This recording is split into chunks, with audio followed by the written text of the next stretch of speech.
Hello, खरोखरच हा वाढदिवस माझा पहिलाच आहे. कारण का 71 वर्षामध्ये पदार्पण करून ही माझा पहिलाच वाढदिवस आहे. माझ्या जीवनामध्ये अशी परिस्थिती चालू झाली, मी ज्या वेळेला 3री-4थीला होतो त्यावेळेला मला अंगाला शान लावून वाटला. शान कशासाठी? शान काढत नाही म्हणताना, आणि शाळा राहू दे शान काढ. तसाच मी गेलो, त्या सडकला एक पडकी हिर होते, त्या हिरीमध्ये जाऊन आंघोळ करून शाळेला गेलो. असं करत करत मी माझी 7वी पर्यंत शिक्षण पूर्ण केलं. 7वी मध्ये माझा पहिलाच नंबर होता. हॅलो, येते का आवाज? माझा पहिलाच नंबर होता, कारण मला शिक्षणाची आवड होती. मला शिक्षणाची एवढी आवड होती की मी मसरावर बसून सुद्धा अभ्यास करत होतो. असं नाही की मी अभ्यास घरातच असं टाइम काढून नाही, म्हशीवर बसून सुद्धा मसर राखत अभ्यास करत होतो. आणि 7वी झाल्यानंतर मला माझे मित्र मिळाले, चव्हाण मळा, सातपुते मळा मित्र मिळाले, मला सांगलीला शाळेला पाहिजे. आणि मी बोर्डिंग मध्ये तिथं राहिलो. बोर्डिंग मध्ये राहिल्यानंतर मला कर्मीना म्हणून एक 15 दिवसांनी माघारी आलो. माझी जीवन कशी आहे, जीवनामध्ये माझ्या काय काय घडले ते मला सांगतो. आल्यानंतर माझी आई मला काय म्हटली, तू गेलाय तर शाळेला पूर्ण केल्याशिवाय माघारी यायचं नाही. तुला काय पाहिजे ते आम्ही कंबर बांधू. त्यावेळेला मजुरी किती होती? 12 आणे आईला मजुरी, आणि वडिलाला 1 रुपया. वडील काय मजुरीला गेले नाहीत, पण बैल भाड्याला गेली. किती मिळायचं? 10 रुपये. ह्याच्यामध्ये माझं शिक्षण कसं कसं वडत वडत वडत वडत 11वी पासून गेलं. तो विचार फार मोठा होता, पण माझा नंबरच असायचा. कारण का मला जिद्द होती, मला एक शिक्षक बनायचं होतं. पण शिक्षक बनायला माझं इंग्लिश नव्हतं, माझी इच्छा झाली नाही. आणि 11वीचा फॉर्म भरला. 1973 साली मी फॉर्म भरला, सगळं झालं. पण मी त्याच्या अगोदर जानेवारीमध्ये आहे ना मी भरती झालो. साहेब आमचे आकारा मोठे साहेब नवीनगरला होते की अचानक भरती आहेत आणि तुम्ही या. टपाल पाठवलं तरी नशीब असतं. शेवटी तकदीरी पाहिजे, मेहनतही पाहिजे. जर मेहनत करत नसेल तर तकदीर काहीच करत नाही. तुमची मेहनत फार गरज आहे, जिद्द पाहिजे. आणि जिद्द नसेल तर काही तुम्ही करू शकणार नाही जीवनामध्ये.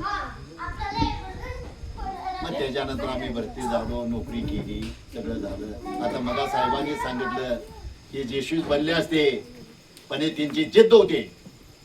मी 7 वर्षात हवालदार बनलो होतो. मी शिक्षण माझं 11वी पास व्हायला फोन होता त्या टायमाला. ऑपरेटर होतो वायरलेस मध्ये, चांगल्या पोस्टला होतो मी. मला काही परेड बेड जास्त नव्हतं, मला चांगलं काम होतं.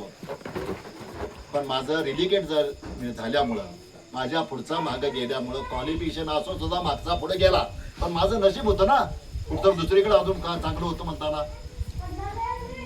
मग मी अप्लिकेशन दिलं. माझ्या मागचा माणूस पुढे गेला. मी ज्याला लात मारून त्याचा ही करत होतो, तो माणूस माझ्या पुढे गेल्यानंतर मला म्हटलं बस.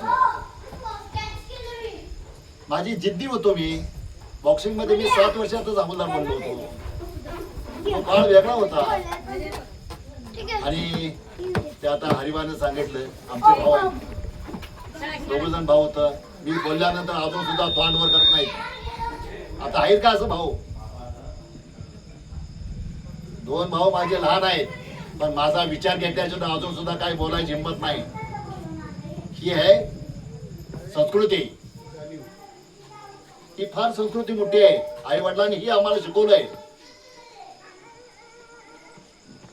वडील मरायच्या अगोदर मला म्हणते तू हलाय नाहीत ना, तुझं कर्तव्य तू माझ्याजवळ पाहिजे. आता त्याला समजत होत की सगळा गाडा घेऊन जायचा तो.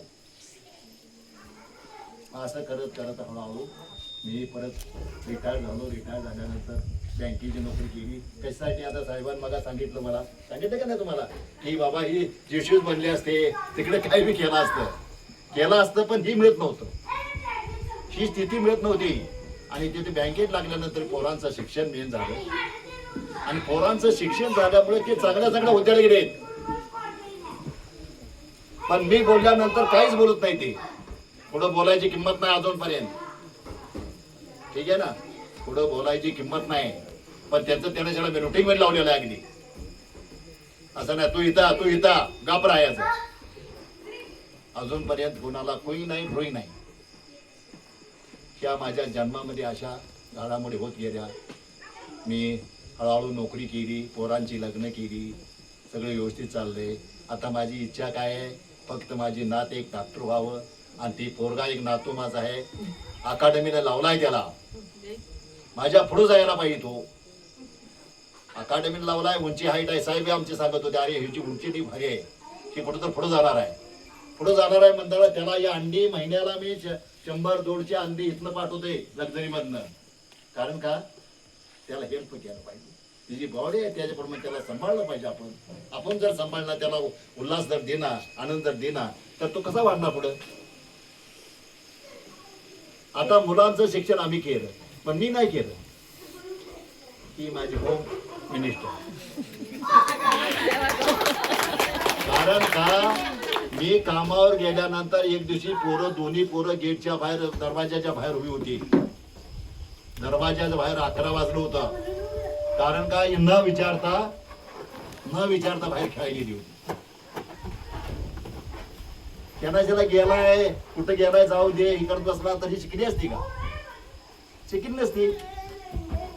त्यांच्याबरोबर पळायला जातो सकाळचं. मी सकाळचं कंप्लेंट 5 वाजता पोराशीला बाहेर काढून सायकल मागं लावत होतो. अरे कुठं काय नाही झालं तर कुठं तर घुसवीन. आई बापाने जर विचार केला पाहिजे, असा विचार केला तरच पुढं रांगण लागते. सगळे जिद्द पाहिजे. आणि ही सगळा समुदाय आमच्या डिकी विकी सगळे आले आहेत. फार मला आनंद वाटतोय, फार फार आनंद मला झाला आहे. आणि सगळी बसलीत लोक, फार आनंद आहे. आणि तुम्हाला तुमचा आभार मानतो. आणि जेवण वगैरे करा व्यवस्थित आणि आराम करा. ठीक आहे, आनंद आहे, फार आनंद. आई